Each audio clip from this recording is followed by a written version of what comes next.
ഇടതുപക്ഷത്തിന്റെ തണലിൽ ഇനിയും സംരക്ഷിക്കപ്പെടണോ മുകേഷ്? ലൈവ് 6ലേക്ക് സ്വാഗതം. പ്രധാന തലക്കെട്ടുകൾ.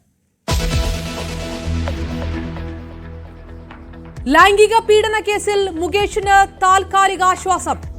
5 ദിവസത്തേക്ക് അറസ്റ്റ് പാടില്ലെന്ന് സെഷൻസ് കോടതി. മുൻകൂർ ജാമ്യാപേക്ഷയിൽ സെപ്റ്റംബർ 3 വാദം കേൾക്കും. മുകേഷിന്റെ രാജിക്കായി LDF-ലും സമ്മർദ്ദം. രാജി വേണമെന്ന നിലപാടിൽ CPI. രാജിവെക്കേണ്ടതില്ലെന്ന് CPM അവൈലബിൾ സെക്രട്ടേറിയറ്റ്.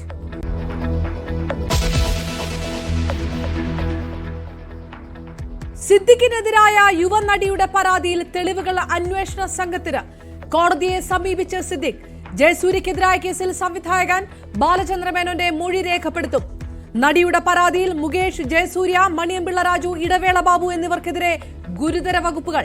രഞ്ജിത്തിനെതിരായ കേസിൽ സംവിധായകൻ ജോഷി ജോസഫിന്റെ മൊഴിയെടുത്ത അന്വേഷണ സംഘം. എന്റെ ഷൂട്ടിംഗ് കഴിഞ്ഞിട്ട് ഞാൻ 6ക്ക് മേലെ വർക്ക് ചെയ്യില്ല. അതിനുശേഷമാണ് ഇവരുടെ ന്യൂഡ് സീൻസ് ഒക്കെ എടുക്കുന്നത്. ഇതെനിക്കറിയില്ല. അപ്പോ ഈ ഡയറക്ടർമാരൊക്കെ ആ ന്യൂഡ് സീൻ ചെയ്ത് കഴിഞ്ഞ് പെട്ടെന്ന് ഇവര് വേണം. മലയാള സിനിമയിലെ ലൈംഗിക ചൂഷണങ്ങൾ തുറന്നു പറഞ്ഞ നടി ഷക്കീല. ഒപ്പം അഭിനയിച്ച നടിമാരെ ചൂഷണത്തിൽ നിന്ന് രക്ഷിച്ചതും ന്യൂസ് 18നോട് വെളിപ്പെടുത്തി ഷക്കീല. പവർ ഗ്രൂപ്പ് ആരെന്ന ചോദ്യത്തിന് ഷക്കീലയുടെ മറുപടി ഇങ്ങനെ: വേറെ യാരുമില്ല, മോഹൻലാൽ മമ്മൂട്ടി തവറ അങ്ക യാർ പവർ ഗ്രൂപ്പ്.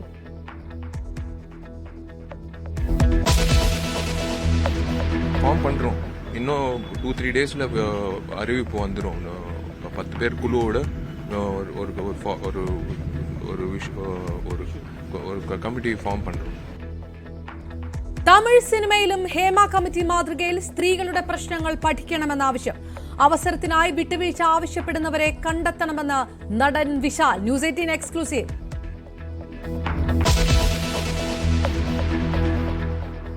കോട്ടയം നഗരസഭയിൽ ചെയർപേഴ്സണെതിരായ LDF അവിശ്വാസ പ്രമേയ നീക്കം പരാജയപ്പെട്ടു.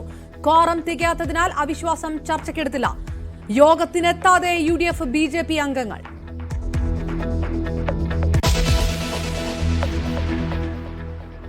സുപ്രധാന പ്രഖ്യാപനങ്ങളുമായി റിലയൻസ് ഇൻഡസ്ട്രീസിന്റെ വാർഷിക യോഗം. AI സേവനം എല്ലാവർക്കും എല്ലായിടത്തും. True power of AI lies in making it accessible to everyone, everywhere. We are committed to democratizing AI, offering powerful AI models and services to everyone in India at the most affordable price. 100 GB വരെ സൗജന്യ AI cloud Deepavali മുതലെന്ന് chairman Mukesh Ambani. Jio TV OSും ജനങ്ങളിലേക്ക്.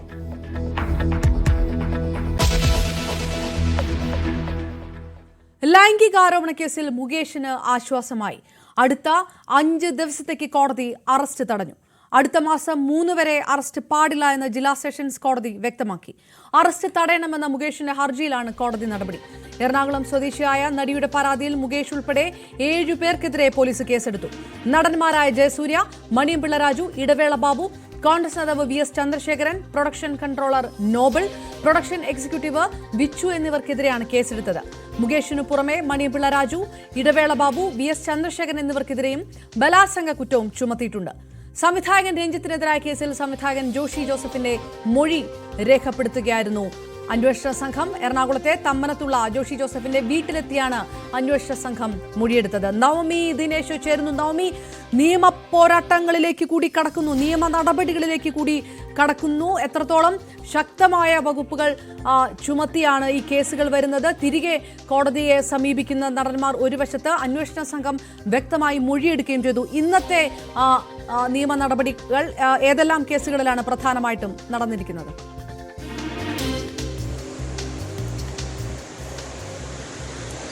അപർണ, ഏറ്റവും പ്രധാനപ്പെട്ട കാര്യം മുകേഷിന് ഒരു താൽക്കാലികമായി ആശ്വാസം ലഭിച്ചിരിക്കുന്നു എന്നതാണ്. എന്തായാലും മുൻകൂർ ജാമ്യാപേക്ഷ നൽകിയ കോടതി, എറണാകുളം പ്രിൻസിപ്പൽ സെഷൻസ് കോടതി, എന്തായാലും 3-ാം തീയതി വരെ അറസ്റ്റ് തടഞ്ഞിരിക്കുകയാണ്. 5 ദിവസത്തേക്കാണ് അറസ്റ്റ് തടഞ്ഞിരിക്കുന്നത്. അതായത് ഈ മുൻകൂർ ജാമ്യം അനുവദിക്കണമെന്ന് ആവശ്യപ്പെട്ടുകൊണ്ട് കോടതിയെ സമീപിക്കുന്നു. ഇത് കോടതി ഏതായാലും ഫയലിൽ സ്വീകരിച്ചിട്ടുണ്ട്. വിശദമായ വാദത്തിനു വേണ്ടിയിട്ടാണ് 3-ാം തീയതി വരെ കാക്കാൻ പറഞ്ഞത്. അതുവരെ അറസ്റ്റ് ചെയ്യാൻ പാടില്ല എന്നൊരു ഉത്തരവാണ് ഇപ്പോൾ പുറത്തു വന്നിരിക്കുന്നത്. പക്ഷേ അത് മുകേഷിന് മാത്രമല്ല, പാർട്ടിയെ സംബന്ധിച്ചും ഒപ്പം സർക്കാരിനെ സംബന്ധിച്ചും വലിയ ആശ്വാസമാണ്. കാരണം MLA രാജിവെക്കണമെന്ന് ആവശ്യപ്പെട്ടുകൊണ്ട് വലിയൊരു പ്രതിഷേധം പ്രതിപക്ഷം നടത്തുന്നതിനിടയിലാണ് ഇപ്പോൾ അറസ്റ്റ് തടഞ്ഞുകൊണ്ടുള്ള താൽക്കാലികമായിട്ടുള്ള ഒരു ഉത്തരവ് വന്നിരിക്കുന്നത്. മറ്റൊരു കാര്യം, ഇന്ന് പ്രധാനപ്പെട്ട ഒരു സംഭവം ഇപ്പോൾ നടക്കുന്നത് സംവിധായകൻ രഞ്ജിത്തിനെതിരെയുള്ള ലൈംഗിക ആരോപണ പരാതി, അതായത് ബംഗാളി നടിയുടെ പരാതിയിൽ പ്രധാനപ്പെട്ട സാക്ഷിയായിട്ടുള്ള ജോഷി ജോസഫിന്റെ മൊഴി അന്വേഷണ സംഘം ഇപ്പോൾ രേഖപ്പെടുത്തിക്കൊണ്ടിരിക്കുകയാണ്. ജോഷി ജോസഫിന്റെ തമ്മനത്തുള്ള വീട്ടിലെത്തിയാണ് ഇപ്പോൾ മൊഴി രേഖപ്പെടുത്തിയിരിക്കുന്നത്. ബംഗാളി നടിയുടെ പരാതിയിലെ ഏറ്റവും നിർണായകമായ മൊഴിയായിരിക്കും ജോഷിയുടേത്. കാരണം ഈ സംഭവങ്ങളെല്ലാം നടന്നതിന് ശേഷം കൊച്ചിയിലുണ്ടായിരുന്ന നടിയെ തിരിച്ച് സ്വന്തം നാട്ടിലേക്ക് അയക്കുന്നതിന് വേണ്ടിയിട്ടുള്ള എല്ലാ സംവിധാനങ്ങളും ഏർപ്പെടുത്തിയത് ജോഷി ജോസഫാണ്. അങ്ങനെയാണെങ്കിൽ ഇന്നത്തെ ഈ രഞ്ജിത്തിനെതിരായിട്ടുള്ള ആരോപണത്തിൽ ഏറ്റവും പ്രധാനപ്പെട്ട മൊഴിയാണ് ഇപ്പോൾ അന്വേഷണ സംഘം രേഖപ്പെടുത്തിക്കൊണ്ടിരിക്കുന്നത്. മറ്റൊരു കാര്യം, ഈ ഏഴ് പേർക്കെതിരെ, അതായത് മലയാള സിനിമയിലെ പ്രധാനപ്പെട്ട 4 നടന്മാരുൾപ്പെടെ 7 പേർക്കെതിരായിട്ടുള്ള പരാതികളിൽ ബലാത്സംഗം അടക്കമുള്ള വകുപ്പുകൾ പ്രകാരമാണ് പോലീസ് കേസെടുത്തിരിക്കുന്നത്. കൊച്ചിയിലെ തന്നെ വിവിധ സ്റ്റേഷനുകൾ പരിധിയിലാണ് ഈ കേസ് FIR രജിസ്റ്റർ ചെയ്തിരിക്കുന്നത്. മുകേഷിനെതിരായിട്ടുള്ള പരാതിയിൽ മരട് പോലീസ് സ്റ്റേഷനിലും, ഇടവേള ബാബുവിനെതിരായിട്ടുള്ള പരാതിയിൽ നോർത്ത് പോലീസ് സ്റ്റേഷൻ, മണിയൻപിള്ള രാജുവിനെതിരായിട്ടുള്ള പരാതി ഫോർട്ട് കൊച്ചി, പ്രൊഡക്ഷൻ കൺട്രോളർമാരായ നോബിക്കും വിച്ചൂരിനുമെതിരായിട്ടുള്ള ലൈംഗികാരോപണ പരാതിയിൽ പാലാരിവട്ടം, നെടുമ്പാശ്ശേരി പോലീസ് സ്റ്റേഷനുകളിലുമാണ് കേസ് രജിസ്റ്റർ ചെയ്തിരിക്കുന്നത്. ചന്ദ്രശേഖരന്റേത് സെൻട്രൽ പോലീസുമാണ് രജിസ്റ്റർ ചെയ്തിരിക്കുന്നത്. എന്തായാലും FIR ഇട്ടിട്ടുണ്ട്. ഇനി ഇതിന്റെ അന്വേഷണവും തുടർ നടപടികളുമൊക്കെ പ്രത്യേക അന്വേഷണ സംഘമായിരിക്കും നടത്തുന്നത്. അതിന്റെ ആദ്യഘട്ടം എന്നോണം ഈ പരാതിക്കാരിയുടെ മൊഴി വിശദമായി തന്നെ രേഖപ്പെടുത്തി. ഇന്നലെ ആലുവയിലെ ഫ്ളാറ്റിലെത്തി രാവിലെ 10 മണിക്ക് തുടങ്ങിയ മൊഴിയെടുപ്പ് രാത്രി 11 മണിയോളം നീണ്ടു നിൽക്കുകയും ചെയ്തു. എന്തായാലും കൃത്യമായി ഈ പരാതിയിൽ ഉറച്ചു നിൽക്കാൻ തന്നെയാണ് ഈ പരാതിക്കാരി തീരുമാനിച്ചിരിക്കുന്നതും. എല്ലാ പരാതിക്കാരും അങ്ങനെ തന്നെയാണ് അന്വേഷണ സംഘത്തോട് കൃത്യമായി വിവരങ്ങളും തെളിവുകളും സഹിതം ഹാജരാക്കിക്കൊണ്ട് വിശദമായിട്ടുള്ള ഒരു മൊഴിയെടുപ്പ് തന്നെയാണ് ഇപ്പോൾ നടത്തിക്കൊണ്ടിരിക്കുന്നത്. നവമി, മുകേഷിനെതിരെ ചുമത്തിയിരിക്കുന്നത് 4ഓളം വകുപ്പുകൾ, ബലാത്സംഗം അടക്കമുള്ള IPC 376 അടക്കമുള്ള വകുപ്പുകൾ, ശക്തമായിട്ടുള്ള വകുപ്പുകളെല്ലാം ചുമത്തിയിരിക്കുന്നു. മുൻകൂർ ജാമ്യാപേക്ഷയിൽ വാദം കേൾക്കാനായി ഈ അടുത്ത മാസം 3 വെക്കുമ്പോഴും എത്രത്തോളം ഗുരുതരമായിട്ടുള്ള വിഷയം ആണ്, അല്ലെങ്കിൽ ആ തരത്തിലുള്ള വകുപ്പുകൾ ചുമത്തിയിരിക്കുന്നു? എന്താണ് നിയമവിദഗ്ധരുടെ ഭാഗത്തുനിന്ന് ഇത് വിലയിരുത്തപ്പെടുന്നത് എങ്ങനെയാണ്?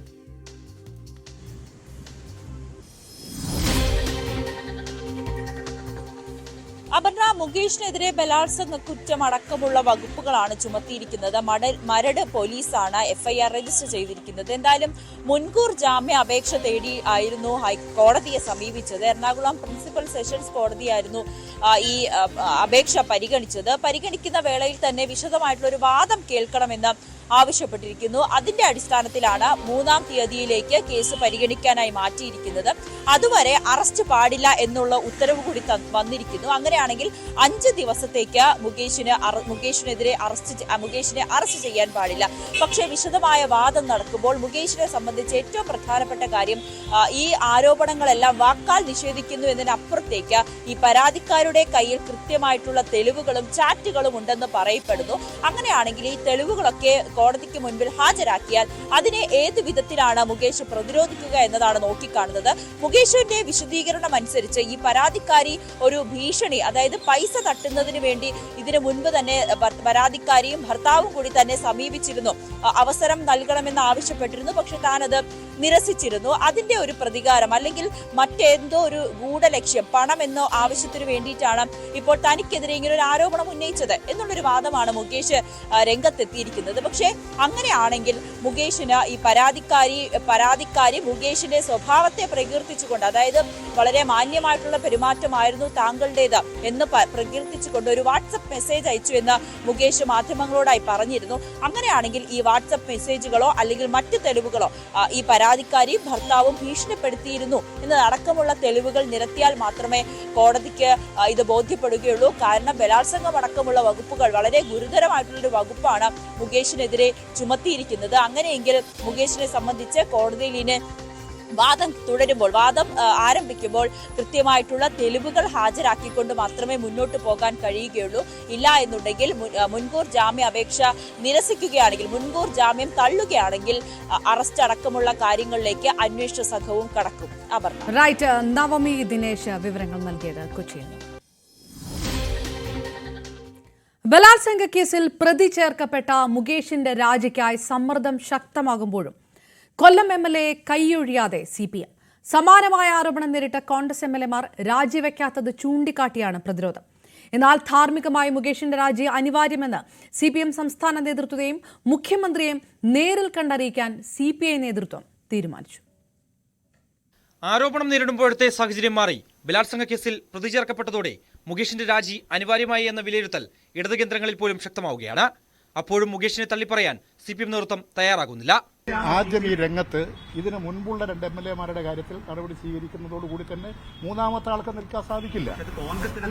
ഇത് ഇപ്പോൾ നമ്മുടെ അന്വേഷണ നടപടികൾ സിനിമാ രംഗത്തുള്ള പ്രശ്നങ്ങളെ സംബന്ധിച്ചിട്ടാണ്. MLAമാരെ സംബന്ധിച്ചിട്ട് ഇവിടെയുള്ള ഒരു നടപടി ഇങ്ങനെയാണുള്ളത്. കമ്മ്യൂണിസ്റ്റ് പാർട്ടി, മാർക്സിസ്റ്റ്, ഇടതുപക്ഷ ജനാധിപത്യ മുന്നണി ഗവൺമെന്റ് എല്ലാ തെറ്റുകൾക്കും എതിരായിട്ടുള്ള നിലപാട് സ്വീകരിക്കുന്ന ഗവൺമെന്റാണ്. ഇതുവരെ ഞങ്ങൾ വളരെ ശരിയായ നില സ്വീകരിച്ചു വന്നിട്ടുണ്ട്. ഇനിയും ശരിയായ നില സ്വീകരിക്കും. സിനിമാ നയരൂപീകരണ സമിതി പുനഃസംഘടിപ്പിക്കാനും ആ സമയത്ത് മുകേഷിനെ സമിതിയിൽ നിന്ന് ഒഴിവാക്കാനും CPM തീരുമാനിച്ചിട്ടുണ്ട്. അതുകൊണ്ട് പ്രശ്നം അവസാനിക്കുമെന്ന് CPM നേതൃത്വം കരുതുന്നില്ല. നാളെയും മറ്റന്നാളുമായി ചേരുന്ന CPM നേതൃയോഗങ്ങളിൽ വിവാദം ചർച്ചയാകും. അതേസമയം ഇടതുമുന്നണിയിൽ കടുത്ത ഭിന്നതയാണ് മുകേഷിന്റെ രാജിയെ ചൊല്ലി ഉടലെടുത്തത്. ഈ റിപ്പോർട്ട് വന്നതിനെ തുടർന്ന് ഇത്തരം വെളിപ്പെടുത്തലുകൾ സിനിമാ മേഖലയിൽ നിൽക്കുന്ന സ്ത്രീകൾ പുറം ലോകത്തോട്, കേരളത്തിലെ സമൂഹത്തോട് പറഞ്ഞതിന്റെ അടിസ്ഥാനത്തിലാണ് നമ്മൾ ഒരു സത്യസന്ധവും നീതിപൂർവമായ ഒരു അന്വേഷണം നടത്തുന്നതിന് വേണ്ടിയും അതുപോലൊപ്പം തന്നെ ഇത്തരം ഒരു ആരോപണം വന്നാൽ ആ സ്ഥാനത്ത് തുടരാൻ ഇടതുപക്ഷത്തിന്റെ ഒരു MLA എന്ന നിലയിൽ തുടരരുത് എന്നുള്ള ഇതുകൊണ്ടാണ് നമ്മൾ ആവശ്യപ്പെട്ട അദ്ദേഹം സ്ഥാനത്ത് നിന്ന് മാറണം എന്ന് പറഞ്ഞത്. എന്നാൽ ശ്രദ്ധയോടെയായിരുന്നു ബിനോയ് വിശ്വത്തിന്റെ പ്രതികരണം. ഇവിടെ ഇതേ തരത്തിലുള്ള ആരോപണത്തിന് വിധേയരായിട്ടുള്ള MLAമാരുണ്ട് കോൺഗ്രസ് പാർട്ടിക്കകത്ത്. അതുകൊണ്ട് ആരോപണം എന്ന് പറഞ്ഞ് മാത്രമല്ല വിഷയം. കാത്തിരിക്കാൻ, don't be in A hurry. പരസ്യമായി തന്നെ നേതാക്കൾ ഭിന്നത പ്രകടിപ്പിച്ചതോടെ CPI അടിയന്തര എക്സിക്യൂട്ടീവ് യോഗം ചേർന്നു. മുകേഷിന്റെ രാജി തീരുമാനിക്കേണ്ടത് CPM ആണെന്ന് സെക്രട്ടറി ബിനോയ് വിശ്വം പറഞ്ഞെങ്കിലും വലിയ എതിർപ്പാണ് ഉയർന്നത്. തുടർന്നാണ് രാജി അനിവാര്യമെന്ന നിലപാടിലേക്ക് CPI നേതൃയോഗം എത്തിച്ചേർന്നത്. പാർട്ടി നിലപാട് CPMനെ അറിയിക്കാൻ സംസ്ഥാന സെക്രട്ടറിയെ യോഗം ചുമതലപ്പെടുത്തി. തൽക്കാലം രാജി ആവശ്യപ്പെട്ടെങ്കിലും വിവാദം കൂടുതൽ രൂക്ഷമാവുകയും കൂടുതൽ തെളിവുകൾ മുകേഷിനെതിരെ വരികയും ചെയ്താൽ CPMഉം MLAയെ കൈവിടും. മുകേഷിന്റെ തിരുവനന്തപുരത്തെയും കൊല്ലത്തെയും വസതിയിലേക്കും ക്ലിഫ് ഹൌസിലേക്കും പ്രതിഷേധ മാർച്ച് നടന്നു.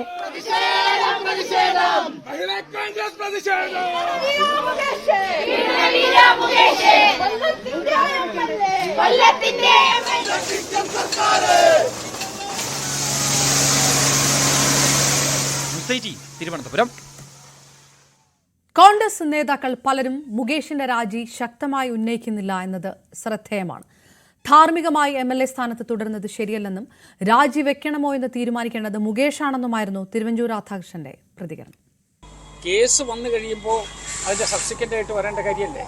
കേസ് എടുക്കട്ടെ, കേസ് മൂവ് ചെയ്യട്ടെ. ഒരു MLA എന്നുള്ള നിലയിൽ പ്രതിയായി കോടതിയുടെ മുമ്പിൽ ചെല്ലുന്നതിനേക്കാൾ ഭേദം MLA അല്ലാതെ ചെല്ലുന്നതാണ്. പിന്നെ അദ്ദേഹം തീരുമാനിക്കുന്നത്.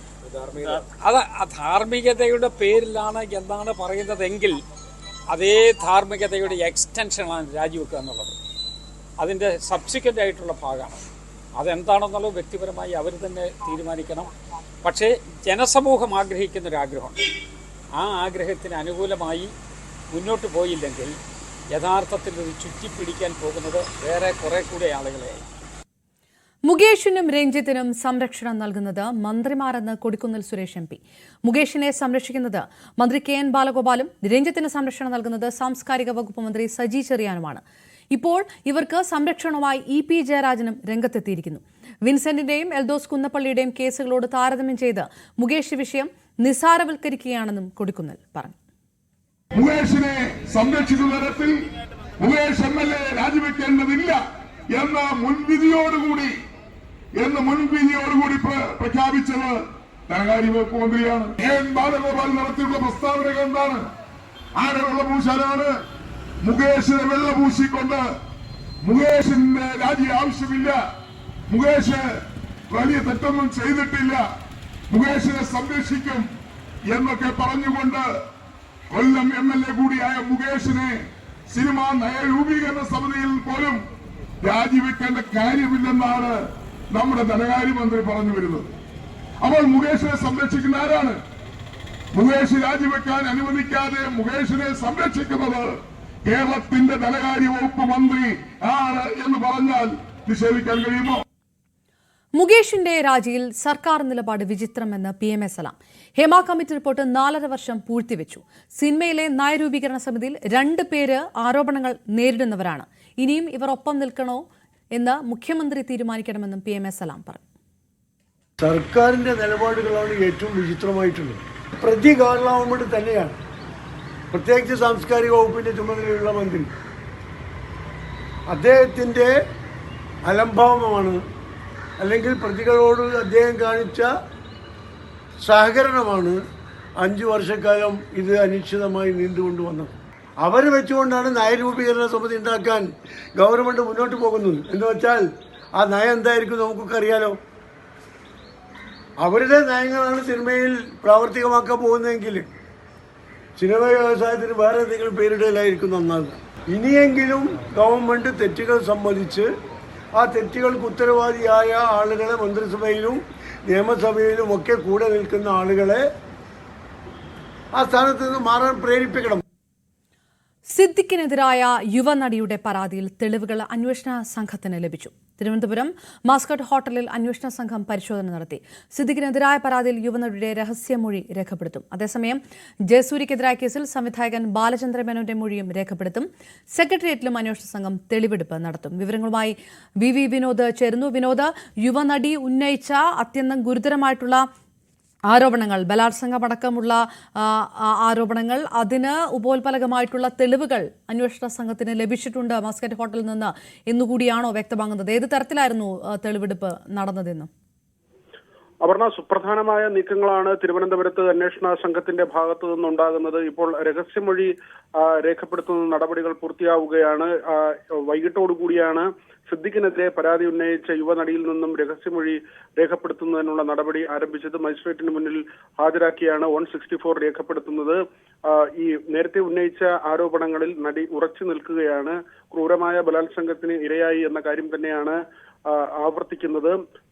ഉച്ചയോടുകൂടി മസ്കട്ട് ഹോട്ടലിലെത്തി അന്വേഷണ സംഘം സിദ്ദിഖ് അവിടെ താമസിച്ചതുമായി ബന്ധപ്പെട്ട വിവരങ്ങൾ ശേഖരിച്ചു. രജിസ്റ്റർ ഉൾപ്പെടെയുള്ള കാര്യങ്ങളാണ് പരിശോധിച്ചത്. 2016 നില തിയേറ്ററിൽ സിനിമയുടെ പ്രിവ്യൂവിനായി സിദ്ദിഖ് എത്തിയിരുന്നു. ഈ സമയത്ത് തിയേറ്ററിൽ വെച്ച് കാണുകയും പിന്നീട് റൂമിലേക്ക് വിളിച്ചു വരുത്തുകയുമായിരുന്നു എന്നാണ് നടി മൊഴി നൽകിയിട്ടുള്ളത്. ഈ മുറിയിൽ എത്തിയപ്പോഴായിരുന്നു ക്രൂരപീഡനം. സിദ്ദിഖ് ഈ സമയത്ത് അവിടെ താമസിച്ചിരുന്നു എന്നതിന്റെ രേഖകൾ പോലീസ് ശേഖരിച്ചിട്ടുണ്ട്. മറ്റ് മൊഴികൾ കൂടി ശേഖരിക്കേണ്ടതുണ്ട്. സാക്ഷിമൊഴികളടക്കം ശേഖരിക്കേണ്ടതുണ്ട്.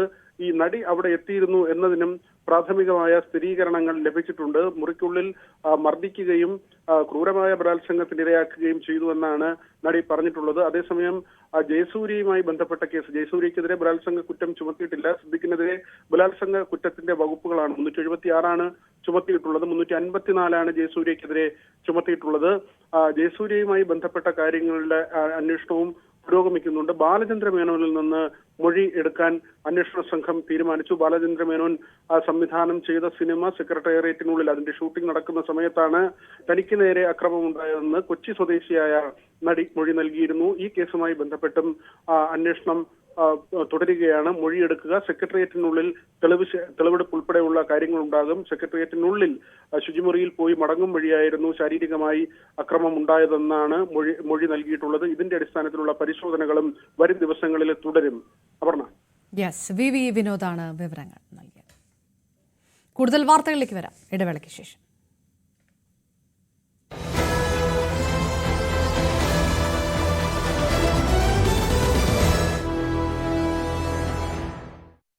എപ്പോഴെങ്കിലും ഈ ശരീരം വിൽക്കേണ്ട ഗതികേട് വന്നിട്ടുണ്ടോ ഷക്കീല? ഉണ്ട്. ഷക്കീലയുടെ വാതിൽ തള്ളി തുറക്കാനോ വാതിൽ മുട്ടാനോ ആരെങ്കിലും വന്നിട്ടുണ്ടായിരുന്നു മലയാള സിനിമയിൽ നിന്ന്? ഒരു ഭയങ്കര നോക്കിംഗ് സൗണ്ട്, എടി വെല്ലവാടി. എൻ്റെ ഒരു നാൾ അവർക്ക് മതി പടത്തിന് വിൽക്കാൻ.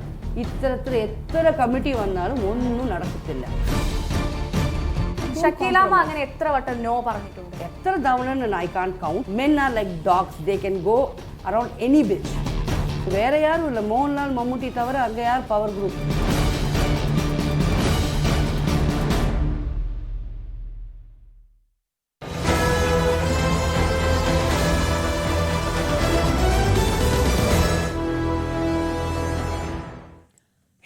കമ്മിറ്റി റിപ്പോർട്ടിൽ തിമിംഗലങ്ങളെക്കുറിച്ചുള്ള വിവരങ്ങൾ ഇപ്പോഴും ഇരുട്ടിൽ തന്നെയെന്ന് എഴുത്തുകാരൻ ടി പത്മനാഭൻ. ഇപ്പോൾ കിട്ടിയ ചുരുക്കം കടലാസിൽ നിന്നാണ് കുറെ ബിംബങ്ങൾ പുറത്തെത്തിയത്. പല കടലാസുകളും എവിടെയാണെന്നും പത്മനാഭൻ ചോദിച്ചു. സാംസ്കാരിക മന്ത്രിയുടേത് നിഷ്കളങ്കമായ സത്യപ്രസ്താവനയെന്നും പത്മനാഭൻ പരിഹസിച്ചു. നമ്മുടെ സാംസ്കാരിക മന്ത്രി പറഞ്ഞത് ഞാനത് കണ്ടിട്ടില്ല, വായിച്ചിട്ടില്ല, തുറന്നു നോക്കിയിട്ടില്ല. എന്തൊരു നിഷ്കളങ്കമായ ഒരു സത്യപ്രസ്താവനയാണ്. ഞാൻ ഇതിൽ ആരെയും പ്രത്യേകിച്ച് പേരെടുത്ത് പറഞ്ഞ് കുറ്റം പറയുന്നത്, സംഭവിക്കാൻ പാടില്ലാത്ത ആ ചെയ്തികളുടെ ഒരു പരമ്പരയാണ് ഇവിടെ ഉണ്ടാകുന്നത്. അപ്പോൾ തന്നെ ആദ്യത്തെ കുറെ പേജുകൾ ഇപ്പോഴും ഇരുട്ടിലാണ്.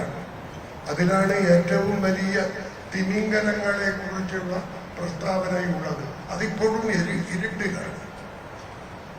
വിവരാവകാശ കമ്മീഷന്റെ നിർദ്ദേശം പ്രകാരം പുറത്തുവിടാൻ ഗവൺമെന്റ് സമ്മതിച്ചില്ല. കുറെ കടലാസുകൾ, പേജുകൾ, അവിടെ നിന്നും കുറെ കടലാസുകൾ നഷ്ടപ്പെട്ടിട്ടുണ്ട്. ഒരു പരമ്പരയാണ്. ഇതെവിടെ അവസാനിക്കുന്നത്? എങ്കിലും ഇപ്പോൾ വിട്ടിട്ടുള്ള ചുരുക്കം ചില കടലാസുകളിൽ നിന്നാണ് കുറെ ബിംബങ്ങൾ പുറത്തേക്ക് തെറിച്ച് വീണത്. ഇതിന്റെ ഒരു സങ്കടം, ഇതിൽ പലരും ജനമധ്യത്തിൽ ഇന്നലെ വരെ സുന്ദരന്മാരായി നടന്നവരാണ്. ഞാനടക്കമുള്ള ജനങ്ങളുടെ ഹൃദയത്തിൽ ഇവർക്കൊക്കെ ഒരു വീരപരിവേഷം, നായക പരിവേഷം ഉണ്ടായിരുന്നു. തമിഴ്നാട്ടിലും സിനിമാ മേഖലയിലെ സ്ത്രീകളുടെ പ്രശ്നങ്ങൾ പഠിക്കാനും നടപടിയെടുക്കാനും ഹേമ കമ്മിറ്റി മാതൃകയിൽ കമ്മിറ്റി രൂപീകരിക്കണമെന്ന് നടൻ വിശാൽ. സിനിമയിൽ അവസരങ്ങൾ നൽകണമെങ്കിൽ അഡ്ജസ്റ്റ്മെന്റ് ആവശ്യപ്പെടുന്ന കാസ്റ്റിംഗ് കൗച്ചിനെതിരെ കർശന നടപടി വേണമെന്നും സ്ത്രീകൾ ശക്തമായി പ്രതികരിക്കണമെന്നും വിശാൽ ന്യൂസ് 18 തമിഴ്നാടിനോട് പറഞ്ഞു. நடிகைகள் பாதுகாப்பு இருக்குங்க. நடிகைகள் பாதுகாப்பு வந்து நாங்க கொடுக்கணும் இல்ல, அவங்களுக்கே அந்த உணர்வு இருக்கணும். அவங்க யாராவது இந்த மாதிரி தரைக்குறைவா யாராவது பேசுறாங்களோ இல்ல ஏதாவது அழைப்பு வருதோ, நான் தான் சொல்றேன், செருப்பால் அடிங்க, எடுத்து செருப்பால் அடிங்க. நீங்க வந்து நாங்க இருக்கோம் நடிகை சங்கம், நாங்க வந்து இப்ப ஒரு குழு தொடங்குறோம் அவங்களுக்கு பாதுகாப்புக்கு. வந்து புகார் கொடுங்க, அதுக்கப்புறம் பாருங்க என்ன நடக்கும்னு. இது நடக்கலன்னு நான் சொல்லல, ஆனா இது நடந்துச்சுன்னா ஒரே ஒரு விஷயம் தான், காலில் இருக்கிற செருப்பை எடுத்து செருப்பால் அடிங்க, அவ்வளவுதான். யார் தப்பு பண்ணாலும் அதுக்கு தண்டனை கண்டிப்பா சந்திக்கணும்ல. ஈஸியா வந்து எஸ்கேப் ஆக முடியாது. ஒரு வருஷம் எஸ்கேப் ஆகலாம், 2 வருஷம் எஸ்கேப் ஆகலாம். ஆனா நீங்க வந்து தொடர்ந்து நீங்க ஏதாவது அந்த மாதிரி ஈடுபட்டீங்கன்னா கண்டிப்பா அவங்க வந்து உங்களுக்கு தண்டனை உண்டு. அது கண்டிப்பா அது உண்டு. கேரளால ஹேமா கமிட்டி மாதிரி தமிழ்நாட்டிலையும் ஏதாவது கமிட்டி ஏதாவது ஃபார்ம் பண்றோம். இன்னும் 2-3 டேஸ்ல அறிவிப்பு வந்துடும். 10 பேர் குழுவோட ஒரு கமிட்டி ஃபார்ம் பண்றோம். அது ஏமாத்தினது எல்லாருமே வந்து மிக முக்கியமான பிரபலமான நடிகர்கள். அதுல வந்து முகேஷ், ஜெயசூர்யா மேல எஃப்ஐஆர் வரைக்கும் பதிவாகி இருக்கு. பைத்தியக்காரங்க, வேலையை பார்க்காம வந்து வேலை செய்யற பொண்ணை வந்து கையை பிடிச்சி இழுத்தா அவன் சரியான பைத்தியக்காரன். அவன் அவ்வளவுதான் சொல்ல முடியும். நீ செஞ்ச தப்புக்கு நீ தண்டனை அனுபவி, நல்லா அனுபவிக்கணும். திடீர்னு 4 நாள்ல வந்து மறுபடியும் ஆன்டிசிபேட்டரி பெயில் வாங்கிட்டு வெளில வருது, அதெல்லாம் நடக்கக்கூடாது. அதுவும் நான் சொல்றேன், சட்டம் வந்து இந்த மாதிரி ஒரு விஷயம் இருந்ததுன்னா தண்டனை ஃபுல்லா கொடுக்கணும். அப்பதான் வந்து பயம் வரும். பயம் வந்தாதான் எல்லாமே நிக்கும், எல்லாமே நின்னுடும். பயம் இல்லாததுனால தான் இவங்க வந்து எல்லாரும் பயன்படுத்திக்கிறாங்க.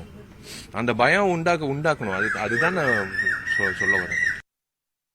മലയാള സിനിമയിൽ ഇപ്പോൾ മാത്രമല്ല, പണ്ട് മുതലേ പവർ ഗ്രൂപ്പ് ഉണ്ടെന്ന് നടി ഷക്കീല. അന്നും ഇന്നും ഒരേ ആളുകൾ തന്നെയാണ് സിനിമ ഭരിക്കുന്നത്. പണ്ട് മുതലേ മലയാള സിനിമയിൽ മോഹൻലാൽ, മമ്മൂട്ടി, മുകേഷ് ഇവരൊക്കെ തന്നെയാണ് പവർ ഗ്രൂപ്പ് എന്നും ഷക്കീല ന്യൂസ് 18നോട് പറഞ്ഞു.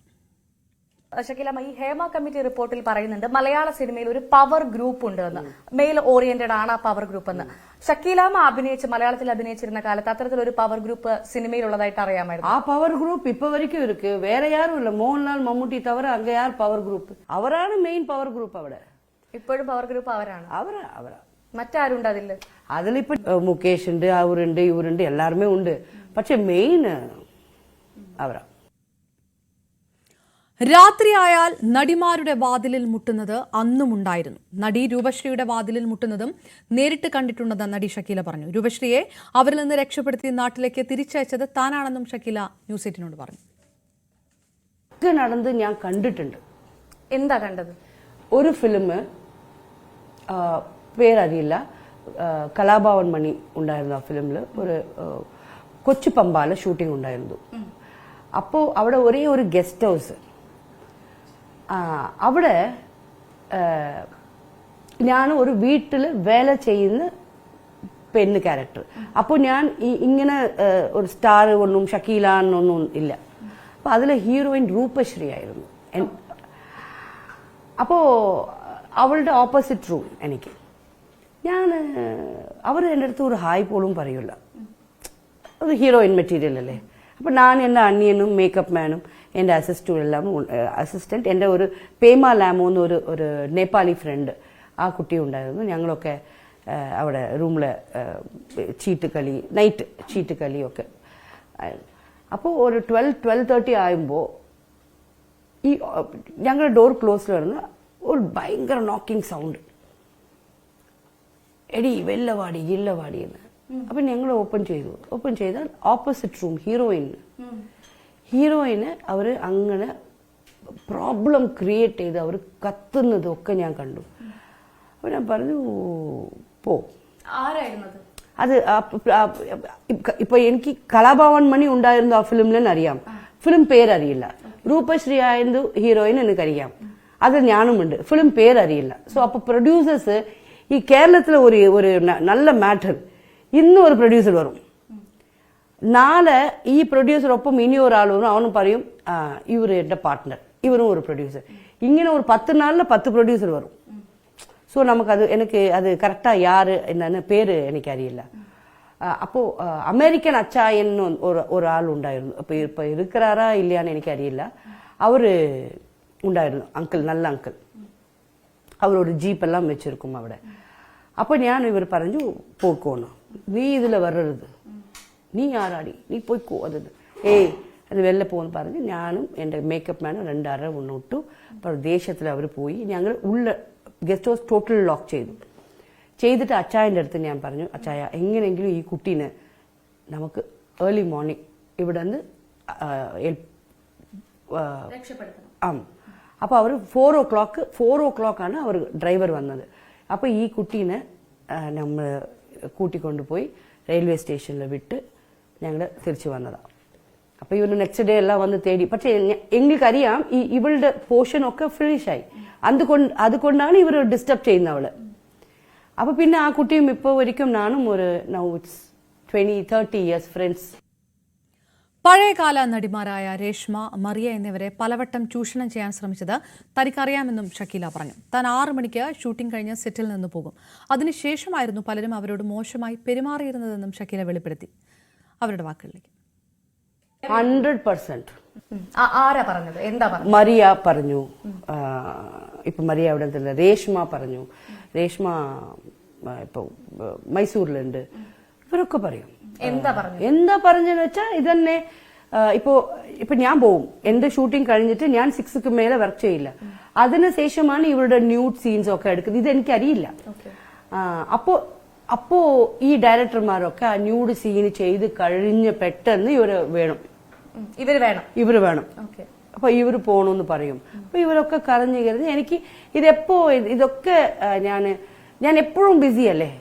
സോ ഒരു ടൈം കിട്ടിയപ്പോൾ രേഷ്മാന്റെ അടുത്ത് ഇങ്ങനെ പറഞ്ഞ് കരഞ്ഞു. അപ്പൊ ഞാൻ ആ ഡയറക്ടറിനെ വാൺ ചെയ്തു. പിന്നെ അവരുടെ ഫിലിം ഞാൻ ചെയ്തില്ല. അതിനുശേഷം ഈ പ്രശ്നത്തിന് ശേഷമാണോ സിനിമ ചെയ്യാതിരുന്നത്? ഇല്ല. ഇപ്പൊ എനിക്ക് എന്റെ കാതുക്കിന് വന്ന ഇങ്ങനെ നിനക്കൊരു പ്രശ്നം ഇരിക്കുന്നത് ഞാൻ ഇമ്മീഡിയറ്റ് ആയിട്ട് ആക്ട് ചെയ്യും. സോ ഇമ്മീഡിയറ്റ് ആയിട്ട് മറിയ പറയുന്ന ആ പ്രൊഡ്യൂസറിനെയും ഞാൻ വിളിച്ച് നല്ല കൊടുത്തു. അപ്പൊ ഞാൻ പറയും എന്റെ 2 days നിനക്ക് ഞാൻ തരാനുണ്ട്, ഞാൻ തരൂല്ല, നീ ഉന്നാൽ ആണത് പാത്തു, do whatever you can, I am not going to give you. Because നിങ്ങൾ പെണ്ണുകളെ കൊണ്ടുവരുന്നത് ഇതിനു വേണ്ടിയല്ലല്ലോ. ആൻഡ് എന്തിന് ഈ തമിഴ് കുട്ടികൾ രേഷ്മ മൈസൂർക്കാരി, മറിയ ഇവിടെ, ഇന്നൊരു സിന്ധു തെലുങ്കാരി, ഇങ്ങനെ മലയാള കുട്ടികൾ ആരും ഈ ഫിലിംസ് ചെയ്തില്ല, എല്ലാം ഔട്ടേഴ്സ് ആണ് ചെയ്തത്. അപ്പൊ ഔട്ടേഴ്സിനെ നിങ്ങൾ വിളിക്കുന്നത് ഈ കാരണത്തിന് വേണ്ടിയാ. വിളിച്ചത് ആരാണ്? അവരുടെ പേരെന്താണ്? പേര് അതാണ് ഞാൻ പറഞ്ഞല്ലേ, ഒരു നാൾ ഒരു പ്രൊഡ്യൂസർ, രണ്ടാമത് നാൾ ഒരു പ്രൊഡ്യൂസർ. സോ അങ്ങനെ സത്യമായിട്ട് പേരറിയില്ല, അതും ഓർമ്മയിലും ഇല്ല. It's 24 years. മീടു ആരോപണങ്ങളോട് പൂർണ്ണമായും വിയോജിക്കുന്നുവെന്ന് നടി ഷക്കീല. വർഷങ്ങൾക്ക് ശേഷം ആരോപണം ഉന്നയിക്കുകയല്ല വേണ്ടത്, അപ്പോൾ ചെരുപ്പൂരി അടിക്കുകയാണ് വേണ്ടത്. ദുരനുഭവം ഉണ്ടാകുമ്പോൾ ചെരുപ്പൂരി അടിക്കുകയാണ് വേണ്ടതെന്നും ഷക്കീല ആവർത്തിച്ചു പറഞ്ഞു. നിന്നെ അവര് വിളിച്ചത്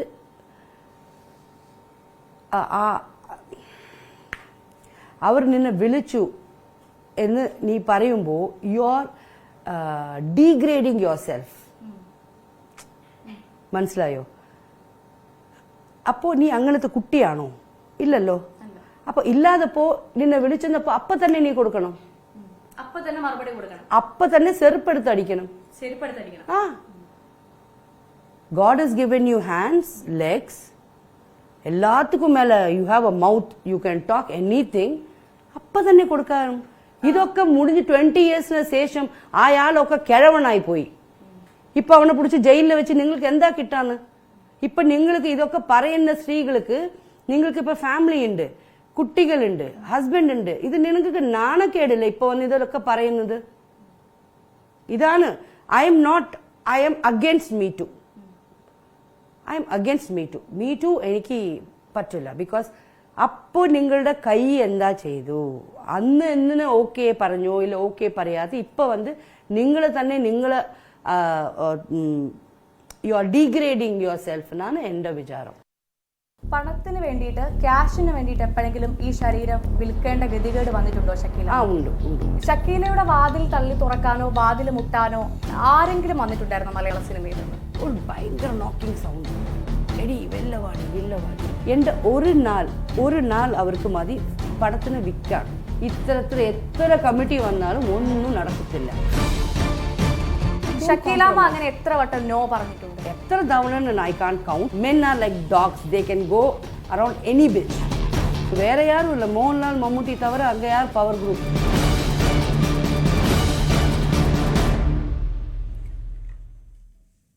നടി ഷക്കീലയുമായുള്ള അഭിമുഖത്തിന്റെ പൂർണ്ണരൂപം ഇന്ന് രാത്രി 9 മണിക്ക് കാണാം ന്യൂസ് 18 കേരളത്തിൽ.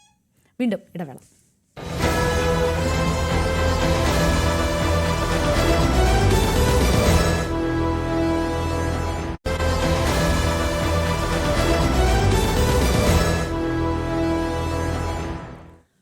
കോട്ടയം നഗരസഭയിൽ ചെയർപേഴ്സണെതിരായ LDF അവിശ്വാസം പരാജയപ്പെട്ടു. നഗരസഭ പെൻഷൻ തട്ടിപ്പ് വിവാദങ്ങൾക്കിടെയാണ് LDF അവിശ്വാസം കൊണ്ടുവന്നത്. ക്വാറം തികയാത്തതിനെ തുടർന്ന് അവിശ്വാസം ചർച്ചയ്ക്കെടുത്തില്ല. BJP UDF അംഗങ്ങൾ വിട്ടുനിന്നു. അവിശ്വാസം പാസാകാൻ 27 അംഗങ്ങളുടെ പിന്തുണ വേണ്ടിയെടുത്ത് 22 LDF അംഗങ്ങൾ മാത്രമാണ് ഹാജരായത്. നഗരസഭയിലെ പെൻഷൻ തട്ടിപ്പ് ചൂണ്ടിക്കാണിച്ചുകൊണ്ട്, അത് നഗരസഭാ ഭരണസമിതിക്ക് ഇക്കാര്യത്തിൽ പങ്കുണ്ട് എന്ന് ചൂണ്ടിക്കാണിച്ചുകൊണ്ടായിരുന്നു LDF അവിശ്വാസ പ്രമേയം കൊണ്ടുവന്നത്. ഈ അവിശ്വാസം പ്രമേയം നോട്ടീസിന് എടുക്കണമെന്നുണ്ടെങ്കിൽ തന്നെ 27 അംഗങ്ങളുടെ പിന്തുണ വേണം. ആകെ 52 അംഗങ്ങളിൽ ഈ പകുതി അംഗങ്ങളിൽ അധികം ആളുകളുടെ പിന്തുണ വേണം എന്നുള്ളതാണ്. അങ്ങനെ വരുമ്പോൾ 27 അംഗം. ഇപ്പോൾ ഇടതുപക്ഷത്തുള്ളത് 22 അംഗം മാത്രമാണ്. UDFനും 22 ആണുള്ളത്. പിന്നീട് 8 BJP അംഗങ്ങളിൽ നിന്നുള്ള പിന്തുണ കൂടി ലഭിച്ചാൽ മാത്രമേ ഈ അവിശ്വാസ നോട്ടീസ് പരിഗണിക്കാൻ സാധിക്കുകയുണ്ടായിരുന്നുള്ളൂ. അവിടെയാണ് ഈ നോട്ടീസ് BJPയുടെ ബഹിഷ്കരണത്തെ തുടർന്ന് പരാജയപ്പെട്ടത് എന്നതാണ് ഏറ്റവും ശ്രദ്ധേയമായിട്ടുള്ളത്. എന്തായാലും LDF ആരോപിക്കുന്നത് ഇതൊരു BJPയും കോൺഗ്രസും തമ്മിലുള്ള ഒരു അഡ്ജസ്റ്റ്മെന്റ് ആണ്, ഒരു കൂട്ടുകച്ചവടം ഇതിൽ ഉണ്ടായിട്ടുണ്ട് എന്നതാണ് അവരുടെ ഒരു ആരോപണമുള്ളത്. അതേസമയം തന്നെ BJP ചൂണ്ടിക്കാട്ടുന്നത് ഇതിലൊരു ഇടതുമുന്നണിയുടെ നാടകമാണ് ഈ അവിശ്വാസമെന്ന്. അതിന് കാരണമായി BJP പറയുന്നത് ഈ തട്ടിപ്പ് നടത്തിയ 3 കോടിയോളം രൂപയുടെ തട്ടിപ്പ് നടത്തിയ അഖിൽ സി വർഗീസ് എന്നയാൾ ഇടത് സംഘടനാ നേതാവാണ്. അയാളെ 40 ലക്ഷം രൂപയുടെ തട്ടിപ്പിന് കൊല്ലം നഗരസഭയിൽ നിന്ന് മാറ്റിയതാണ്, സസ്പെൻഡ് ചെയ്തതാണ്. അയാളെ പെട്ടെന്ന് നിയമിച്ചത് ഇവരാണ്, അതായത് ഇടത് സർക്കാരാണ് എന്നൊക്കെ ചൂണ്ടിക്കാണിച്ചുകൊണ്ട് ഇടതുപക്ഷത്തിനെതിരായ ആയുധമാക്കുകയാണ് BJP. അതേസമയം തന്നെ നഗരസഭയ്ക്ക് ഇതിൽ പങ്കില്ല, ഇടത് സംഘടനാ നേതാവാണ് തട്ടിപ്പ് നടത്തിയെന്നാണ് ഭരിക്കുന്ന UDF-ന്റെയും ആശ്വാസം. എന്തായാലും 22 എന്ന അംഗബലം മാത്രമുള്ള നഗരസഭയിൽ കഴിഞ്ഞ ഏതാണ്ട് 4 വർഷത്തിലധികമായി ഞാണിന്മേൽ കളിയാണ് കോട്ടയം നഗരസഭയിൽ UDF ഭരണം മുന്നോട്ട് പോകുന്നത്. അത് ഇത്തവണയും അവർക്ക് ഭരണത്തിൽ നിലനിൽക്കാൻ കഴിഞ്ഞു എന്നുള്ളതാണ് ആശ്വാസകരമായിട്ടുള്ളത്. നേരത്തെ ഒരു തവണ BJP ഇടതുമുന്നണിയുടെ അവിശ്വാസത്തെ പിന്തുണച്ച് പരാജയപ്പെട്ടെങ്കിലും പിന്നീട് നടന്ന ചെയർമാൻ തെരഞ്ഞെടുപ്പിൽ നിന്ന് BJP വിട്ടുനിൽക്കുകയായിരുന്നു. അങ്ങനെ ഒരു ഭരണം പിടിക്കാൻ ഇടതുമുന്നണിക്ക് കഴിഞ്ഞില്ല. മറ്റൊരു തവണ ഇടതുമുന്നണിയുടെ ഒരു അംഗം തന്നെ ഇവിടെ ഹാജരാകാൻ കഴിയാതെ വന്നതുകൊണ്ടും അവർക്ക് പരാജയപ്പെടേണ്ടി വരുന്ന ഒരു സാഹചര്യമായിരുന്നു ഉണ്ടായിരുന്നത്. എന്തായാലും വലിയ നാടകങ്ങളില്ലാതെ ഈ തട്ടിപ്പ് അവിടെ തന്നെ നിൽക്കുകയാണ്. പക്ഷേ നാടകങ്ങളില്ലാതെ ഇന്നത്തെ കൗൺസിൽ യോഗം അവിശ്വാസ പ്രമേയം അത് പരാജയപ്പെട്ടിരിക്കുന്നു. പക്ഷേ ഇതുവരെ പ്രതി എവിടെ എന്ന അന്വേഷണത്തിലാണ്. അയാൾക്കായി ലുക്കൌട്ട് നോട്ടീസും പുറപ്പെടുവിച്ചിട്ടുണ്ട് പോലീസ്. താരാരാധനയ്ക്കെതിരെ പ്രതിഭ MLA. ആരും രാജാക്കന്മാരല്ല, സാധാരണക്കാരായ അവരെയും കാണണം. എല്ലാ മേഖലയിലെയും ചൂഷണങ്ങൾ അവസാനിപ്പിക്കണമെന്നും പ്രതിഭ പറഞ്ഞു. ഇഷ്ടംപോലെ തനത് കലകളുടെ ഒരു ഹബ്ബായിരുന്ന കേരളത്തിൽ നിന്ന് ഇതെല്ലാം ഇല്ലാതായിട്ട് ഒറ്റ കോൺസെൻട്രേഷൻ ആയിരുന്നു സിനിമ എന്ന് പറഞ്ഞാൽ. അപ്പൊ അവിടെ ഇരിക്കുന്ന എല്ലാം എന്തോ താരരാജാക്കന്മാരാണ്. നമ്മുടെ പൊതുസമൂഹത്തിനും ഇതിനൊക്കെ പങ്കുണ്ട്. അവരെ നമ്മൾ വേറൊരു ലെവലിൽ കാണാൻ തുടങ്ങി. അവർ സാധാരണ മനുഷ്യരാണെന്നും അവർ ജോലി ചെയ്ത് ജീവിക്കുകയാണെന്നും ഉള്ള ധാരണ മാറിയിട്ട് ഫാൻസ് ക്ലബ്ബുകള്, ബഹളങ്ങള്, താരരാജാക്കന്മാരൊന്നുമല്ല, ഒരു രാജാവുമല്ല. അവരുടെ കഴിവിനെയും അവരുടെ എല്ലാം നമ്മൾ അംഗീകരിച്ചു കൊടുക്കണം. അവരുടെ ടാലന്റിനെയാണ് അംഗീകരിക്കേണ്ടത്. പക്ഷെ നിർഭാഗ്യവശാൽ ഇത്രയും പരിഷ്കൃത സമൂഹമായ നമ്മുടെ കേരളത്തിൽ, തമിഴ്നാട്ടിലൊന്നും പിന്നെ പറഞ്ഞിട്ട് കാര്യമില്ലാത്ത അവസ്ഥയിലായി. കേരളത്തിൽ പോലും അമിതമായിട്ടുള്ള താരാരാധന, ചെറുപ്പക്കാരടക്കം സിനിമാ നടന്മാരെ അനുകരിക്കുന്നു. ഒരു കാലത്ത് കുടുംബ പശ്ചാത്തലത്തിൽ വന്ന സിനിമകളായിരുന്നെങ്കിൽ ഇക്കാലത്ത് ഡ്രഗ്സും സക്സും മാത്രമായിട്ട് സിനിമാ മേഖല, പുതിയ ന്യൂജൻ സിനിമകൾ അധപ്പതിക്കുന്നു. ഈ കൊടിയ ചൂഷണം സിനിമാ മേഖലയിൽ, അതുപോലെ ജൂനിയർ ആർട്ടിസ്റ്റ് അങ്ങനത്തെ ഒന്നും ഇല്ല. അല്ല, ഈ സീനിയർ ആർട്ടിസ്റ്റുകളായ വനിതകൾക്കൊരു പ്രശ്നം വരുമ്പോൾ മാത്രമല്ല ഇത് പ്രതികരിക്കേണ്ടത്. ഈ സീനിയർ ആർട്ടിസ്റ്റുകളായ വനിതകൾ അവരുടെ കൂടെയുള്ള ജൂനിയർ ആർട്ടിസ്റ്റുകളെ എത്രത്തോളം സംരക്ഷിച്ചിട്ടുണ്ട്, അതുമൊക്കെ ചോദ്യമാണ്. ഇത് പരസ്പരം സഹായിക്കണം. എല്ലാവരും അഭിനയിക്കാൻ വരുന്നവരാണ്, അതവരുടെ തൊഴിലാണ്. തൊഴിലെടുക്കുന്നവരെ തൊഴിൽ എടുക്കുന്നവരായി കാണുക. അവരെ ആവശ്യമില്ലാത്ത ആകാശത്ത് കയറ്റി വെച്ചതിന് ശേഷം ഇപ്പൊ ഈ വിഗ്രഹങ്ങൾ ഉടഞ്ഞു എന്നൊന്നും പറഞ്ഞതിന് കാര്യമില്ല. സാധാരണക്കാരെ അവരെ കാണാൻ കഴിയുക, അവരുടെ കഴിവുകൾ അംഗീകരിക്കുക. ഒരു നടൻ, ഒരു യുവനടന്റെ പ്രതികരണം ഞാൻ അടുത്തിടെ കാണുകയുണ്ടായി. എല്ലാ ഇന്റർ മീനിങ് വെച്ചിട്ടാണ് അയാൾ സംസാരിക്കുന്നത്. അയാൾക്കും ഫാൻസ്. ഇവരെ സാധാരണ മനുഷ്യരായി ട്രീറ്റ് ചെയ്യുക. അവരവരുടെ അഭിനയം കഴിഞ്ഞ് അവരെവിടെങ്കിലും ഒതുങ്ങി ജീവിച്ചോട്ടെ, അവരുടെ പുറകെ നടന്ന് ഫാൻസ്. ഇതിനേക്കാൾ ഉപരിയാണ് ഏത് ഉദ്ഘാടനത്തിനും ഇവരെ കെട്ടിയെഴുന്നള്ളിച്ച് കൊണ്ടുവരുന്ന ഒരു കാഴ്ച ഞാൻ കേരള സമൂഹത്തിൽ കാണുമായിരുന്നു. മാധ്യമപ്രവർത്തകരെ കയ്യേറ്റം ചെയ്ത സുരേഷ് ഗോപിയുടെ പ്രവൃത്തി ഒരു മനുഷ്യന് തന്നെ ചേരാത്തതെന്ന് PMA സലാം. ആശയം കൊണ്ട് നേരിടാൻ കഴിയാത്തവർക്ക് അക്രമം കൊണ്ട് നേരിടേണ്ടി വരുമെന്നും ആദ്യത്തെ സംഭവമല്ലല്ലോ എന്നും PMA സലാം പറഞ്ഞു. മിനിസ്റ്റർക്കോ ജനപ്രതിനിധിക്കോ മാത്രമല്ല, ഒരു മനുഷ്യന് ചേർന്നതല്ല. ഇപ്പൊ എന്തൊക്കെ പ്രകോപനങ്ങൾ ഉണ്ടാക്കുന്ന ചോദ്യങ്ങൾ നിങ്ങൾ ചോദിക്കാറുണ്ട്. അതിന് മറുപടി പറയാൻ കഴിയുമെങ്കിൽ പറയാം, ഇല്ലെങ്കിൽ മറുപടി പറയുന്നില്ല എന്ന് പറഞ്ഞാൽ നിങ്ങളൊന്നും ചെയ്യില്ലല്ലോ. അതിനു പകരം നമുക്ക് നമ്മുടെ ആശയങ്ങൾ ദുർബലമാകുമ്പോഴാണ് നമ്മൾ അക്രമത്തിലേക്ക് പോകുന്നത്, ആയുധങ്ങൾ എടുക്കുന്നത്. ആശയത്തെ ആശയം കൊണ്ട് നേരിടാൻ കഴിയണം. അവിടെയാണ് നമ്മുടെ ആശയത്തിന്റെ ശക്തി. AI സേവനം എല്ലാവർക്കും എല്ലായിടത്തും ലഭ്യമാക്കുമെന്ന് Reliance Industries chairman and managing director Mukesh Ambani. 100 GB വരെ സൗജന്യ ക്ലൗഡ് സ്റ്റോറേജ് ലഭ്യമാകുന്ന Jio AI cloud offer Deepavali മുതൽ ലഭിക്കും. 100% ഹോം ഗ്രൗണ്ട് ഓപ്പറേറ്റിംഗ് സിസ്റ്റമായ ജിയോ TV OSഉം ജനങ്ങളിലേക്ക് എത്തും. 47ാമത് വാർഷിക പൊതുയോഗത്തിലാണ് സുപ്രധാന പ്രഖ്യാപനങ്ങൾ. വിവിധ മേഖലകളിൽ നിർമ്മിത ബുദ്ധിയുടെ സാധ്യതകൾ പ്രയോജനപ്പെടുത്തി രാജ്യം സമാനതകളില്ലാത്ത പുരോഗതി കൈവരിക്കുമെന്ന് Reliance Industries chairman and managing director Mukesh Ambani പറഞ്ഞു.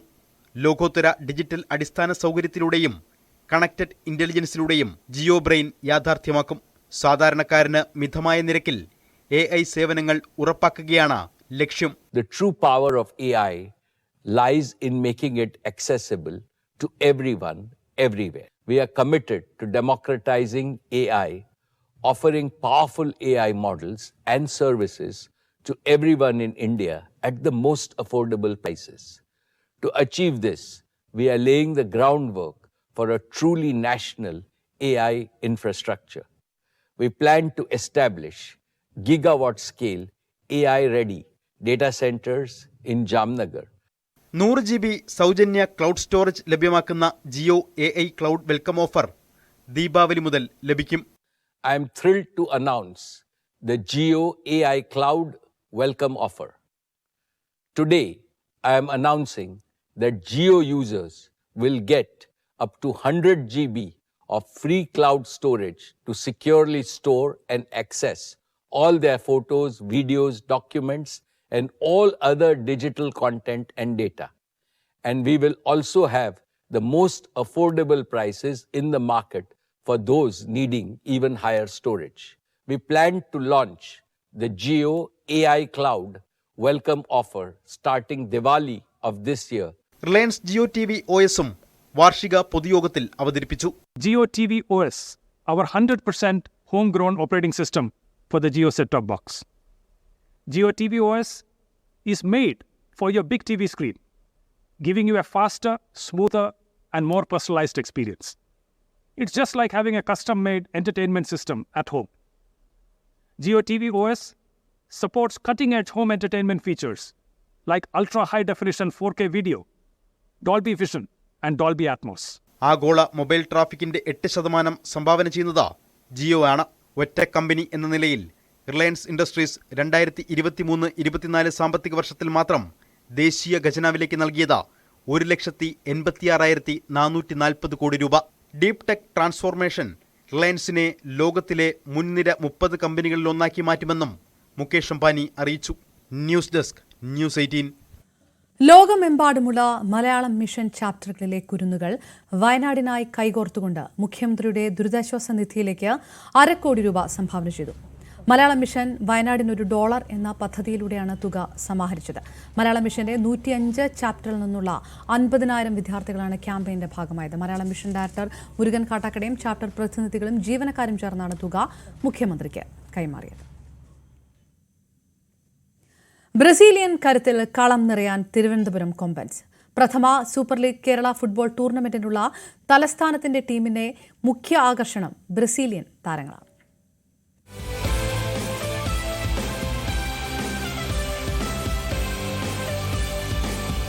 മലയാളി നെഞ്ചോട് ചേർത്ത് ബ്ലാസ്റ്റേഴ്സിന്റെ അതേ മഞ്ഞനിറം. അണിയറയിലും കളത്തിലും ബ്രസീലിയൻ കരുത്തും തന്ത്രങ്ങളും. തലസ്ഥാനത്തിന്റെ സ്വന്തം കൊമ്പൻസ് തയ്യാറെടുക്കുകയാണ് ഫുട്ബോൾ ആവേശം പകരാൻ. പ്രധാന താരങ്ങൾ 6 പേരും ബ്രസീലിൽ നിന്ന് തന്നെ. ബ്രസീലുകാരൻ സെർജിയോ അലക്സാൻഡ്രോയാണ് പരിശീലകൻ.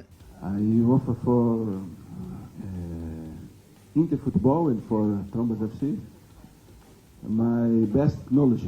So what I have the knowledge, I offer for our team, for our seat. So I promise this, offer my best. What I have, I can do, and I will try to do my best. തലസ്ഥാനത്തെ പരിശീലനം പൂർത്തിയാക്കി team ഗോവയിലേക്ക് പുറപ്പെട്ടു. അവിടെ 3 സന്നാഹ മത്സരങ്ങൾ കളിക്കും. അടുത്ത മാസം 10-ന് കാലിക്കറ്റ് FCയുമായാണ് ആദ്യ മത്സരം. ഫുട്ബോൾ പ്രേമികൾ ഏറെ പ്രതീക്ഷയോടെ കാത്തിരിക്കുന്ന സൂപ്പർ ലീഗിന് സെപ്റ്റംബർ 7-ന് കിക്ക് ഓഫ് ആകും. ന്യൂസ് 18 തിരുവനന്തപുരം. കൊച്ചി ധനുഷ്കോടി ദേശീയപാതയിലെ ഹരിത ചെക്ക് പോസ്റ്റുകൾ പ്രവർത്തനക്ഷമമാക്കണമെന്ന ആവശ്യം ശക്തം. പദ്ധതി നടപ്പിലാക്കിയെങ്കിലും മാലിന്യ സംസ്കരണം കാര്യക്ഷമമായി നടക്കുന്നില്ല എന്നാണ് ആരോപണം.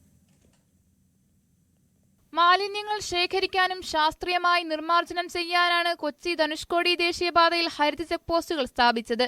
നേര്യമംഗലം റാണിക്കല്ലിന് സമീപത്തും അടിമാലി കൂമ്പൻപാറയിലുമായിട്ടാണ് ഇവ സ്ഥാപിച്ചത്. കെട്ടിടവും സൗകര്യങ്ങളും ഒരുക്കി പദ്ധതി ആരംഭിച്ചെങ്കിലും തുടർ പ്രവർത്തനങ്ങൾ നടക്കുന്നില്ലെന്നാണ് ഇപ്പോൾ ഉയരുന്ന ആക്ഷേപം. ടൂറിസ്റ്റുകൾ തന്നെ ഭക്ഷണ അവശിഷ്ടങ്ങളും പ്ലാസ്റ്റിക് അടക്കമുള്ള നിരവധി വേസ്റ്റുകൾ വനത്തിലും അതുപോലെ നേര്യമംഗലം പാലം മുതൽ മൂന്നാർ വരെ ഡംപ് ചെയ്യുന്ന രീതിയാണ് കാണുന്നത്. വന്യമൃഗങ്ങളും കുരങ്ങടക്കമുള്ളവ ഇത് തിന്നുന്നത് വേറെ. അപ്പം നമ്മുടെ ടൂറിസ്റ്റിൻ്റെ, നമ്മുടെ ഈ ഇടുക്കി ജില്ലയുടെ മുഖം തന്നെ വളരെ മോശമാക്കുന്ന, വികൃതമാക്കുന്ന രീതിയിലാണ് ഇപ്പോൾ വേസ്റ്റ് കുന്നുകൂടിക്കൊണ്ടിരിക്കുന്നത്. മൂന്നാറിലേക്കുള്ള വിനോദസഞ്ചാരികളുടെ വരവ് വർദ്ധിക്കുമ്പോൾ പലയിടത്തും പ്ലാസ്റ്റിക് മാലിന്യമടക്കം അലക്ഷ്യമായി നിക്ഷേപിച്ചു പോകുന്ന സ്ഥിതിയാണുള്ളത്. ഈ സാഹചര്യത്തിലാണ് ഹരിത ചെക്ക് പോസ്റ്റുകൾ പ്രവർത്തനക്ഷമമാക്കണമെന്ന ആവശ്യം ശക്തമായത്. വിനോദസഞ്ചാരികളിൽ നിന്ന് തരംതിരിച്ച് മാലിന്യം ശേഖരിക്കുക, മാലിന്യ സംസ്കരണം സംബന്ധിച്ച് ബോധവൽക്കരണം നൽകുക, ഇത് സംബന്ധിച്ച ലഘുലേഖകൾ വിതരണം ചെയ്യുക തുടങ്ങി വിവിധ പരിപാടികളാണ് ഇതുവഴി ലക്ഷ്യമിട്ടത്. മൂന്നാറിന് സമീപത്തും ഹരിത ചെക്ക് പോസ്റ്റുകൾ സ്ഥാപിച്ചിട്ടുണ്ട്. ഹരിത ചെക്ക് പോസ്റ്റുകൾ പ്രവർത്തനക്ഷമമാക്കിയാൽ കൊച്ചി ധനുഷ്കോടി ദേശീയപാതയിലെ മൂന്നാർ വരെയുള്ള ഭാഗങ്ങളിലെ മാലിന്യ സംസ്കരണം കാര്യക്ഷമമായി നടക്കും. ന്യൂസ് 18 മൂന്നാർ. നാട്ടിലെ ചില കൂട്ടായ്മയിൽ രൂപപ്പെടുന്ന സംരംഭങ്ങൾ മറ്റുള്ളവർക്കും മാതൃകയായി മാറുന്ന കാഴ്ചകൾ നമ്മൾ ധാരാളം കണ്ടിട്ടുണ്ട്. അത്തരത്തിലുള്ള ഒരു കാഴ്ചയാകാം ഇനി. കൊട്ടാരക്കര പുത്തൂർ ആറ്റുവാശ്ശേരിയിലെ രാജേഷ്, ദീപക്, ബിജുകുമാർ എന്നിവർ ചേർന്ന് നടത്തിയ ചെണ്ടുമല്ലി കൃഷിയാണ് ഇപ്പോൾ വിളവെടുപ്പ് തുടങ്ങിയിരിക്കുന്നത്. പൂത്തുലഞ്ഞ് നിൽക്കുന്ന ചെണ്ടുമല്ലിപ്പൂക്കൾ കാണാനും സെൽഫി എടുക്കാനും നിരവധി ആളുകളാണ് ഇവിടേക്ക് എത്തുന്നത്. കൊട്ടാരക്കരയിൽ നിന്നും എസ് വിനീഷിന്റെ റിപ്പോർട്ട് കാണാം. പ്രഭാത സവാരിക്കിടയിലുണ്ടായ ഒരാശയമാണ് പൂക്കൃഷി നടത്തുക എന്നുള്ളത്. നമുക്ക് കാണാം, അതിവിശാലമായ രീതിയിൽ ഏകദേശം ഒരു 50 സെന്റിൽ പരം ഭൂവിസ്തൃതിയിലാണ് ചെണ്ടുമല്ലി കൃഷി ചെയ്തിരിക്കുന്നത്. തികച്ചും മാതൃകാപരമായ പ്രവർത്തനമാണ്. നമുക്ക് അതിൻ്റെ ഭാരവാഹികൾ നമ്മളോടൊപ്പം ചേരുകയാണ്. 3 പേരുടെ വലിയൊരു അധ്വാനമാണ് ഇതിൻ്റെ പിന്നിൽ. എങ്ങനെയാണ് ഈ ഒരു ആശയത്തിലേക്ക് എത്താനുണ്ടായത് സാഹചര്യം? ആശയം, ഞങ്ങൾ രാവിലെ 5 മണിക്ക് നടക്കാൻ പോകാറുണ്ട്. നടക്കാൻ പോകുന്നതെന്ന് പറഞ്ഞാൽ ഇവിടുന്ന് ഒരു ഏകദേശം 8-10 കിലോമീറ്ററിനുള്ളിലുള്ള ഒരു സ്ഥലത്താണ് നടക്കാൻ പോകുന്നത്. റോഡിലൂടെയാണ് നടക്കുന്നത്. അപ്പം ഞങ്ങളൊരു 6-7-8ഓളം സുഹൃത്തുക്കളുണ്ട്. അപ്പോൾ അതിനകത്ത് കൃഷി ഓഫീസിൽ വർക്ക് ചെയ്യുന്നവരുണ്ട്, പോലീസുണ്ട്, പ്രൈവറ്റ് സെക്ടറുണ്ട്. അപ്പം എല്ലാ കാര്യങ്ങളും ചർച്ച ചെയ്യാറുണ്ട്, പല കാര്യങ്ങളും ചർച്ച ചെയ്യാറുണ്ട്. നടക്കത്തിന് ദൂരം കൂടുതലുള്ളത് കൊണ്ട് എളുപ്പം നടക്കാൻ വേണ്ടിയിട്ട് പല കാര്യമാണ്. അപ്പം അങ്ങനെയാണ് ദീപക്കാണ് ഇങ്ങനെ ഒരു ആശയം കൊണ്ടുവന്നത്. അപ്പം അങ്ങനെ കൊണ്ടുവന്നപ്പോൾ ആദ്യം സത്യം പറയാൻ നമുക്ക് വലിയ ആശങ്ക തന്നെ ആയിരുന്നു. കാരണം നമ്മളെ എന്താണെന്ന് നമുക്കറിയില്ല, നമ്മൾ കണ്ടിട്ടുള്ളത് മാത്രമേ ഉള്ളൂ. ചെണ്ടുമല്ലി ആവശ്യത്തിന് നമ്മൾ വാരിക്കോരി വാങ്ങിച്ചിട്ടുണ്ട്, പക്ഷേ നമുക്കറിയില്ല. എന്തായാലും ഒപ്പം ബിജുണ്ണൻ പറഞ്ഞ് സപ്പോർട്ട് ചെയ്തു. അപ്പം ഞങ്ങൾ 3 പേരും ഒരുമിച്ച് അത് സ്റ്റാർട്ട്. പെട്ടെന്നായിരുന്നു എല്ലാം. പ്രതീക്ഷയായിരുന്നു സാറേ ഇത്രത്തോളം ഒരു വിളവാക്കം നമുക്ക് ലഭിക്കുന്നുണ്ട്? ഞങ്ങൾ ഇത്ര ഒരു വലിയൊരു പ്രതീക്ഷയൊന്നും ഇല്ലായിരുന്നു. കാര്യം ഞങ്ങൾ ആദ്യം ഒരു രസത്തിന് ഇങ്ങനെ തുടങ്ങി കഴിഞ്ഞ് ഇതിലേക്ക് വന്നപ്പം നമുക്കൊരു ആവേശമായി. ഇതിനകത്ത് വന്ന് ഇതിലേക്ക് വരുമ്പോൾ തന്നെ നമുക്കൊരു സന്തോഷം. പിന്നെ നമ്മൾ ഇത് ഇത്രയും ഒരു സക്സസ് ആവാനുള്ളൊരു കാര്യം നമ്മുടെ നാട്ടിലുള്ള മുഴുവൻ ആൾക്കാരും നമ്മളോട് സഹകരിച്ചും എല്ലാ പിന്തുണയും നൽകി. അവരൊക്കെ ആദ്യം തൈ നടുന്നത് മുതൽ ഇങ്ങോട്ടുള്ള സമയങ്ങളിൽ മൊത്തം അവർ നമ്മളോടൊപ്പം ഉണ്ടായിരുന്നു. എങ്ങനെയാ പരിപാലിച്ചത്? ഇതുപോലെ പിന്നെ ഡെയിലി രാവിലെ വരിക. കൂടുതലും ജൈവവളമാണ് ഇതിന് ഉപയോഗിച്ചിരിക്കുന്നത്. പിന്നെ ജൈവവളം ഉപയോഗിച്ചിട്ടുണ്ട്, പിന്നെ ലേശം രാസവളം ചെയ്തിട്ടുണ്ട്, അല്ലാതെ മറ്റൊന്നും ചെയ്തില്ല. കൂടുതലും പിന്നെ ഇലവളമാണ് ചെയ്തത്. ഈ ഒരു വിജയത്തിന് പിന്നിൽ എടുത്തു പറയേണ്ടത് കൃഷി വകുപ്പിന്റെ വലിയ ഒരു സഹകരണവും അതുപോലെ നിർദ്ദേശവും ഒക്കെ ഉണ്ട്. കൃഷി ഓഫീസർ നമ്മളോടൊപ്പം ചേരുകയാണ്. സാറേ, എന്ത് തോന്നുന്നു കാണുമ്പോൾ? സന്തോഷമുണ്ട്, വളരെയധികം സന്തോഷമുണ്ട്. കാരണം നമ്മുടെ 3 ചെറുപ്പക്കാര് ഇവര് സത്യത്തിൽ ബൈ പ്രൊഫഷൻ കൃഷിക്കാരല്ല.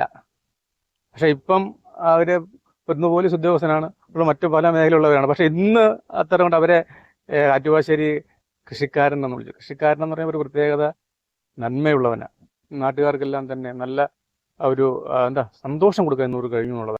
അതുപോലെ തന്നെ അവരിപ്പം നാട്ടിലെ എല്ലാ കർഷകർക്കും ഒരു മാതൃക, യുവാക്കൾക്ക് ഒരു മാതൃകയാകാനായിട്ട് ഇവർക്ക് കഴിഞ്ഞു എന്നുള്ളത് വളരെ എടുത്തു പറയേണ്ട ഒരു കാര്യമാണ്. ഓണക്കാലമാണ്, അത്തപ്പൂക്കൾ ഇടാൻ ഇനി ആറ്റുവാശ്ശേരി ഉള്ളവർക്ക് ദൂരെയെങ്കും പോകണ്ട. ഇവിടെ തന്നെ പൂ പെറുക്കി കൊണ്ടുപോയി അത്തപ്പൂക്കൾ ഇടാനുള്ള സംവിധാനമൊക്കെയാണ് ഇവർ ഒരുക്കിയിരിക്കുന്നത്. അതുപോലെ തന്നെ വലിയ രീതിയിലുള്ള പച്ചക്കറി കൃഷിക്കും ലക്ഷ്യമിടുന്നുണ്ട്. S Vineesh, news 18 Kottarakkara. നിസ്വർണം വെള്ളി നിരക്കുകൾ നോക്കാം.